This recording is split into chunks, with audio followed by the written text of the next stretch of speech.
and let's talk about what we're doing today. So here's the game plan. I'm going to kind of introduce a new time period that we are going to get into if my stuff will work, which apparently it doesn't want to. What in the world? Oh, it is working. It's so weird.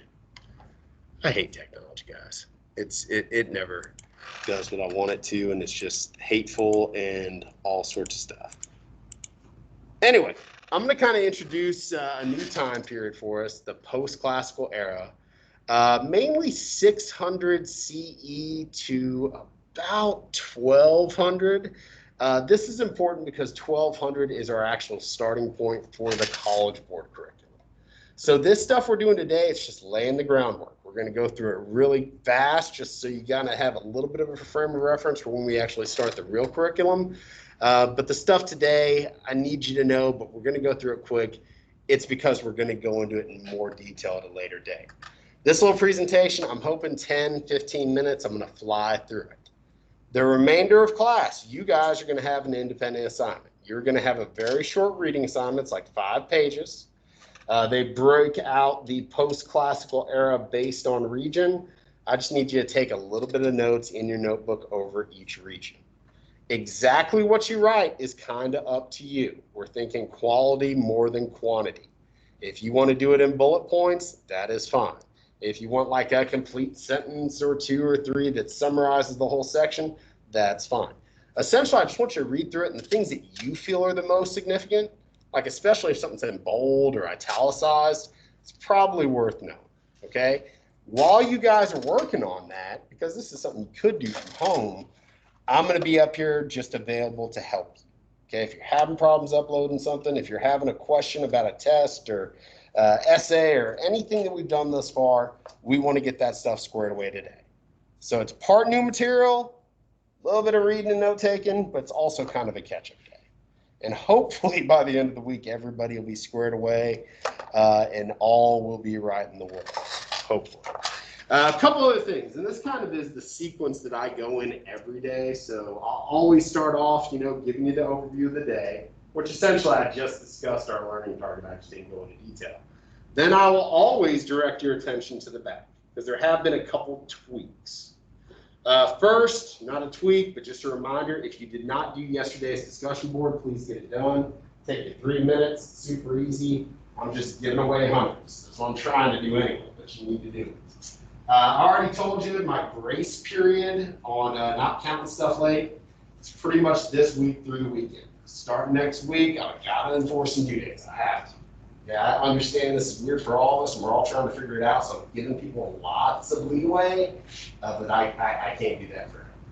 Obviously, if there's extenuating circumstances, if something weird's going on, let me know. We can judge that on a case-by-case basis. But yeah, I got to enforce some due dates after this week. The thing has changed, and I'll kind of tell you why. This test I talked about yesterday.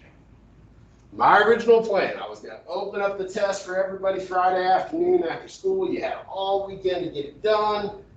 20 questions, multiple choice is going to be timed probably 40, 45 minutes. And that sounds good, and we may eventually do it like that. But considering this is the first one, and I anticipate there's probably going to be a slew of technical problems, it's probably best if we all just do it in here together. That way, if something real easy messes up, I can get over there, maybe we can get it fixed. So I have kind of pushed the test back. We're going to do it in class together on Monday. And when I tweak stuff as far as due dates, it'll always be pushing it back. I'll never say, you know what, I decided we're just going to have a test tomorrow. I don't do it like that. When I do a tweak, it usually benefits you. It should. The last thing is, if you notice under notebook check number 2, I'm almost done grading notebook check number 1. Those grades should be in today. But on notebook check number 2, the first new thing that's going to be in there are your little section summaries that we're going to do today. So today, once we get done with this, you've got a little bit of freedom. You basically take care of what you need to take care of. If you're all caught up, this is what you need to do. But honestly, this isn't going to be due probably till next Friday. So if you have other things that you need to work on in this class, you can do that. That's fine. So any questions on kind of what's going down? All right. I'm going to fly through this because I want to give you guys plenty of time to get caught up. I am going to turn off the lights. Please don't fall asleep, but they won't be off for very long.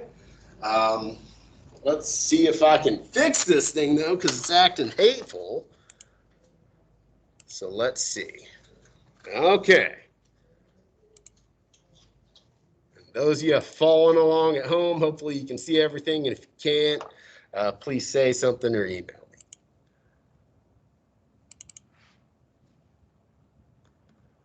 All right, come on now. There we go.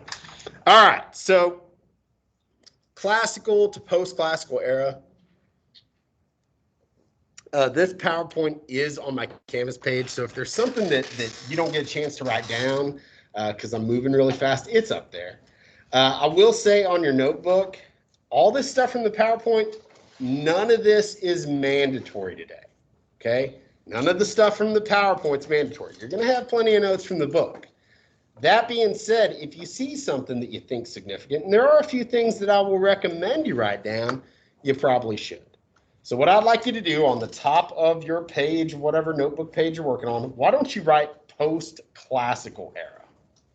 Post-classical, because it happens after that big classical era we've already discussed.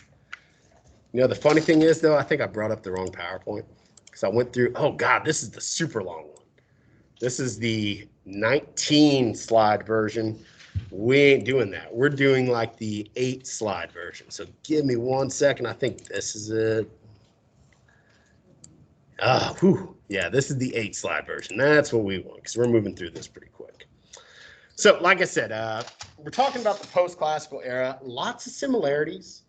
By this point, you know, really all of those old school civilizations, the Greeks, the Romans, the Han Dynasty, the Moira, the Gupta, just to name a few, they've all fallen. Okay, and a lot of them fell for similar reasons: political corruption, civil unrest. With increased trade and connections, you've got the spread of bad stuff like disease. But the post-classical era is when basically these new empires, these new civilizations kind of rise up and continue on a lot of what was already going on, namely trade. So just a little review. These are the classical era civilizations that you spent some time reading about. You watched that long video. You tried to watch all those YouTube videos. It didn't work for a while, and then they did, and hopefully you got that stuff down. Who knows? These guys are pretty much all gone for the most part. Some of them have kind of sort of survived. I mean, there's still China. It's just different families in charge. The old school Roman Empire has fallen apart by this point, but the eastern half is still alive. Did anybody catch what the eastern half of the Roman Empire will be known as moving forward? No, crickets. The Byzantine. You may remember reading about the Byzantine Empire. Guys, those are the Romans. Okay, that's just the eastern half of the empire. The part of the empire that survived. The west fell apart, but the east lived on until the 1400s because it was a trade hub. Their central city of Constantinople, today it's Istanbul. It was more or less the western end of the Silk Road for many, many years. More on that later. So these classical empires, they've fallen apart. They have largely been replaced by these guys. Now, in the book, they talk about most of these guys. Some of them we're not going to talk about until next week. But this at least gives you a decent depiction of some of the main players in the world at the time. And when I show you these maps, don't think that there's nothing going on elsewhere in the rest of the world. There is. There's a lot of civilization, lots of interesting groups of people that we'll never talk about because there's just too much. But these are the main groups that are really making a historical impact. They're the ones that are really interacting. They're the ones that are really trading and really exerting their power and influence, you know, in the regions that they're in for many years to come. So we're just going to kind of go one by one. I'm going to give you a real brief overview, and then we're going to move on because, again, we're flying through it right now. Then you're going to do a little bit of reading. But when we actually start spending time on these different groups in depth the next week, which we will once we get to the year 1200, that's when we'll go more into it. So if it feels like we're flying through stuff, we are. This is all just background to get us to our actual curriculum. Remember, for this class, AP World History for us really starts in the year 1200. So all this other stuff, we're just building the foundations. Don't sweat it if it feels like we're rushing through it. We are. So post-classical period, 600 to 1200-ish. These are some of the main players. In Africa, you've got a group of trade city-states that are heavily involved in Indian Ocean trade. They're known as the Swahili states because politically, they are independent. They're their own little countries. That's what a city-state is.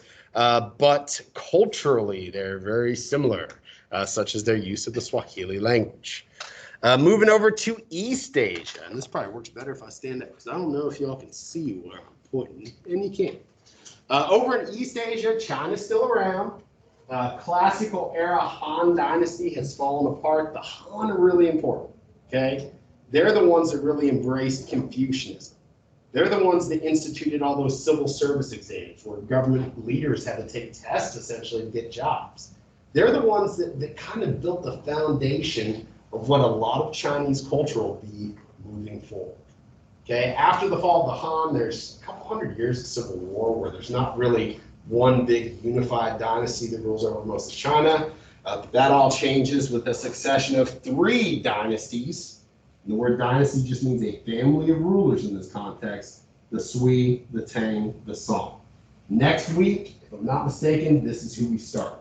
Okay, so we will go more in depth into all these guys, especially the Song, because they're the ones around in 1200, but more on that later. The Byzantine Empire. They are the Romans. Okay, that's what they are. In 476, the western part of the Roman Empire falls apart. Okay, that's when all the barbarians show up, and they tear down the aqueducts and they mess up the roads.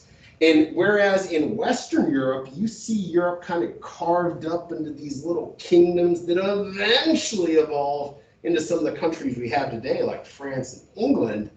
In the East, they're still more or less unified under the Roman Empire. We call them the Byzantine. That's more like a historical term. You know, that's more us differentiating the two as we move forward. Guys, the Byzantine are going to be around until the 1450s. Right? So they live on another 1,000 years past the West. Culturally, they're a little bit different, but it's still the Romans. This is the big group.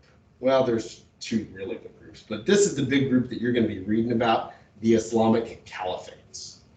Islam, you know, the last really dominant world religion that we're going to get heavily into, comes about in the early 600s, so the very beginning of this time period. Founded by Muhammad. You know, they worship the same God as Jews and Christians. They call that God a different name, Allah, which is essentially Arabic for God. And there's different beliefs about that God, but it's the same central figure. They actually have a lot in common. Anyway, this religion spreads like wildfire. And soon we have true blue Islamic empires, which is essentially what a caliphate is, spreading throughout the Middle East and North Africa. To this day, most people that live in North Africa and the Middle East are Muslims. Okay, it's part of that legacy. They're going to have a huge impact on world history, because especially, you know, since the classical era empires fell apart and trade started to decline, it's people like the Islamic Caliphates, the Byzantine, and the Chinese that start to bring those trade connections back. This group you're not going to read about yet, but we're going to spend a good amount of time on them, because as soon as we hit 1200, they are the new big force. So they're not quite post-classical, but they're pretty close, so we include them, the Mongols. Has anybody ever heard of the Mongols before? Has anybody ever heard of Genghis Khan? Anybody ever ate at Genghis Grill? Genghis Grill? It's delicious. Okay, that's the Mongols. And over the course of about 100 years, they conquered all of this. Almost all of the continent of Asia. And really we could even include Russia because they ruled over them indirectly for many years. Again, largest contiguous land-based empire in history. Lots and lots of change come with it. Western Europe, again, kind of a mess. The early part after the fall of Rome was known as the Dark Ages. One of the things that made it so dark was kind of invading groups that came in and robbed and killed and did all sorts of messed up stuff. The Vikings are going to be some pretty major influencers during this time period. Over in the ocean, we don't talk about these guys that much under the new curriculum, but has anybody ever seen Moana with The Rock? Pretty good movie, okay? Those were the Polynesians. All right, the Polynesians come somewhere from this kind of vicinity, probably close to the Philippines. Great explorers, all right? They talk all about that in Moana. She wants to get back to those exploring groups. This root culture, they're the ones over the course of a couple thousand years that sailed throughout the Pacific and colonized almost every island out there. That's why when you go to Samoa or Fiji or, man, Hawaii, it's not the exact same culture, but it's pretty similar because it's all got the same historical foundation. Over in the Americas, you've got the Inca up on the west coast of South America. You've got the Toltec in modern day Mexico, eventually kind of supplanted by the Aztec at the end of this period. We also have Japan. Japan, very, very interesting. They have a very similar historical situation that's going on in Western Europe at the time. We're going to talk about the system of feudalism. It's sort of decentralized government. Lots of new trade cities springing up. Trade is a big theme of this unit, just like it was in the classical era. Got to know the trade routes. The good thing is it's the exact same trade routes from the classical era, just expanded. Okay, more cities connecting them, more and more people connected, just in general. In Afro-Eurasia, all right, same trade routes. You've got your trans-Saharan trade routes, you know, kind of connecting the northern coast of Africa to the west. Timbuktu, huge trade hub. You've got your Mediterranean sea lanes. In the west, during the Dark Ages, Europe's kind of cut off to some extent, but as we progress through the period, it gets more and more involved. And then you've got the two really big ones. Your overland silk roads, which is not just one road, it's more than just silk, but all this area is connected.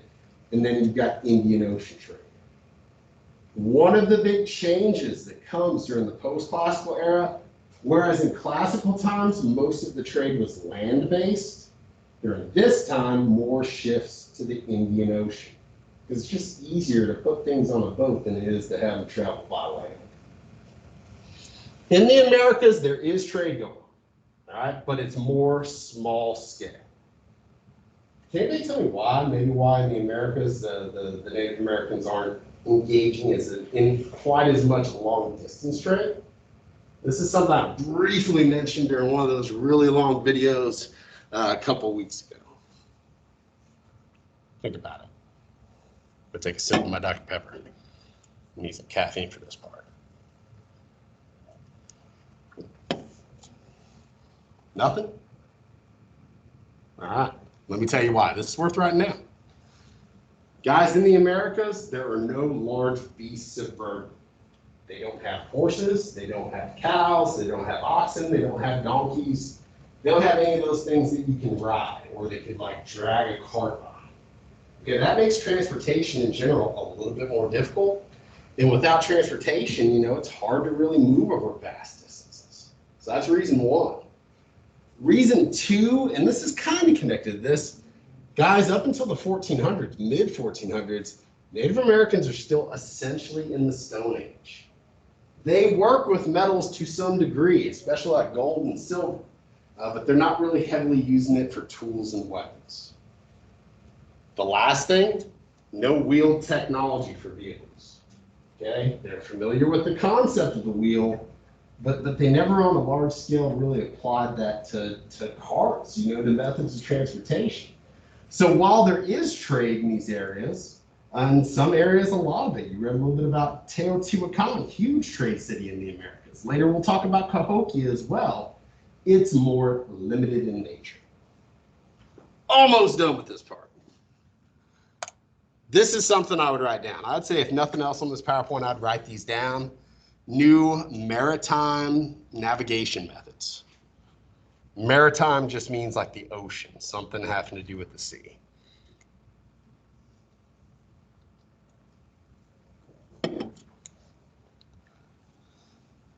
Some of these were around before the year 600. Okay, don't get me wrong. But it's during that 600-year span, 600 to 1200, that these things become more and more widespread. And as navigation technology gets better, more and more people are willing to hop on those boats and head to the high seas to do their trade and travel. So first example, the astrolabe. And some of these are kind of complicated, so I'm going to try to just make it as simple as possible. The astrolabe is a device that sailors can use to find their approximate position based on where they are in relation to the stars. I don't understand really exactly how it works myself, but it is something that helped them to some extent find where they were going, or at least get an approximate idea of where they were. Really big one was the magnetic compass. Okay, this comes out of East Asia, out of China. Once we get into China, you'll see they invented a lot of things. And once you have that, once you have more of a sense of direction, well, yeah, I mean, people are much more willing to hop on a boat. Again, this is why a lot of trade and travel starts really kind of focusing more on the ocean. That's going to be a trend that we're going to talk about for quite a while, even getting us into the age of exploration. The lateen sail. All that means is a triangular sail. Various groups had used it over the years, but now it's getting more and more widespread. The triangular sail can cut through the wind a little bit more efficiently, so you can sail against the wind if you have to. It can also catch the wind a little bit better if you're sailing with the wind. The Chinese junk. It's just a really big boat. That's really all it is. The stern post rudder. That's the little tail at the end of the ship that can help you steer it. I know some of the stuff's like basic, but you know, it all has to start somewhere. And this is the time period that it all gets really widespread. The other big one, you're going to read about this in your reading today, and this is a really big deal for Indian Ocean trade, knowledge of monsoon wind patterns. Guys, these huge, very powerful monsoon winds come into the Indian Ocean, into South Asia, Southeast Asia, at various points throughout the year. And as sailors kind of learned when these monsoon winds were coming, I mean, if you left at the right time of the year with that sort of wind behind you, it can make your trips very, very quick, relatively quick. So again, just that basic knowledge, those basic understandings, them becoming more and more widespread, kind of makes sense. More trade and travel would kind of shift to the ocean. Again, and this part gets kind of complicated, but I left this on there just to say, all these different groups, all these different empires, they do things actively to facilitate trade. Trade's a big theme of this unit. It was of the classical era. It's just expanding in the post-classical. They come up with things to make trade easier. They build systems of roads. They build canals. They start issuing standardized currency. Really up until 800 CE, you didn't have paper money. It was all coinage or bartering. But even something like that's going to make commercial transactions a whole heck of a lot easier. Some of these things, like the Caravanserai, we will get more into in depth later on. But again, I just kind of wanted to show you some of the financial instruments that were being created to, again, facilitate trade. Last thing, what's being traded? Write these two things down, okay, because this is really basic. You could look up here and kind of see what's going in and out some of these major trade centers, but we could just abbreviate. The two main types of things that are traded during this time period, and you could almost say throughout most of history, one is just resources, things that people need. You know, if you live out in the desert and you know, you don't have a whole lot to build from, you may have to trade for something like timber. If you live in an area that doesn't have iron ore, you may need that to craft your tools and weapons. Okay, that just makes sense. But the biggest driver of trade, luxury goods. Okay, these are things that people don't necessarily absolutely need, but people have got dispensable income they want. They want as a sort of status symbol. Again, the good example to remember, silk. It's called the Silk Road for a reason. In the West, the Roman Empire had a lot of wealthy citizens. In the East, in China, they were making silk. Nobody else in the world for many years knew how to make that. That's probably what caused those original connections along the Silk Road. And obviously, it was a lot more than just silk. And a lot of other people were involved than just the Romans and China. But that desire for luxury goods, you're going to see that throughout history is a big thing that causes these connections to take place and for trade to take place as well. And that is it. Man, that was a short lecture. That's good. All right, so for the remainder of class, you've got some options. Option one, if you are entirely done with everything, if you're caught up, which hopefully you are, okay, this is what I want you to do. If you go on Canvas, under today's date, you're going to see a couple things. Let me show you real quick. Where am I? Yeah. So, and this is the part you're going to need your computer for. So if you want to get those out, go ahead.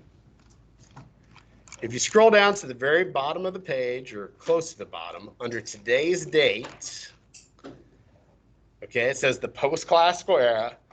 The first thing, the intro and learning video, that's mainly for the kids at home, so don't worry about that. The second thing is your reading. I'm about to show you that. The third thing is that PowerPoint. If there was something in it that you want to go back and copy down, you're more than welcome. Honestly, most of that stuff was just a preview. We will get more in depth into really all of that at a later date. But that was just kind of framing the lesson. That way you have something to go off of when you do your reading. Your reading assignment is right here. It is short. It's literally like 5 pages, maybe 6. It's in the same file as the classical era reading you should have already did. So skip that. Okay, skip part 2. Scroll down. Part 2 is actually longer. And you are going to get to part 3, the post-classical era. I don't want you to stress over these notes. Okay, you need them. You need them physically in your notebook. You do need that. That's a requirement of your notebook grade. But don't think you have to copy it all word for word. Don't think that I need a very extensive summary. This is just basic stuff. You know, after you read a section, go back, okay, what do I think are the most important things to remember? This is your opinion. It shows me that you read it and you thought about it. At this point, for this stuff, that's all I'm looking for. If you have trouble identifying exactly what the most important bits of information are, if it's in italics, it's probably some pretty important vocabulary. If it's in bold, yeah, it's probably important too. So you read these sections. The big sections, you know, kind of the broad sections, that's what I want my summaries over. So the first one, the spread of Islam. And then you have like subsections, but it's all about the spread of Islam. The next one, China. You'll read about the Sui, the Tang, and the Song. Need a brief summary of what you're reading, and bullet points is fine. Japan, not much there. Okay, so maybe you won't have as much. That's okay, but I need something. Africa, a little bit more. South Asia and Southeast Asia. Europe. The Americas. And then this part, this last part's really important because this is where we're really truly starting off. You need to understand that that's the state of the world in the year 1200 because, man, 1200 is when we really hit the ground running. That's when we're going to go into each of these individual territories and issues in much greater detail. So for the rest of class, do your notes. You could probably get this done before the class period or be very close to it. If you don't, it's not the end of the world. This isn't going to be due. Your second notebook check's not going to be due probably till the very end of next week. So that's what I want you to do if you're all caught up. If you are not caught up, if you have any zeros in here, that's what you need to address first. Remember, my grace period expires on Monday. So get done anything you're missing, and especially if you're having problems with something like you don't know how to upload it or you don't know how to do it. I know some people have questions about the essay. You need to address those things. You need to come up. We need to talk. We need to try to get everything situated this week. Today's a good opportunity to do that. So with that being said, are there any questions? All right. If you want to put your headphones in, that is perfectly acceptable. As long as you're being productive and getting done what you need to get done, I don't mind. In fact, because I don't really like complete silence, I'm going to put on like some classical music in the background. but you're free to ignore that. Yes, ma'am. Yes, you can. Do you know how to do it with the QR code and everything? Yeah, just do it up there. All right, I'm going to be up here, checking in on our online learners and getting things squared away on my end. If you need anything, let me know. We've got, what is it, second period? We've got 20 some odd minutes, about 20 minutes to kind of work on this stuff. So get done whatever you can. If you need anything,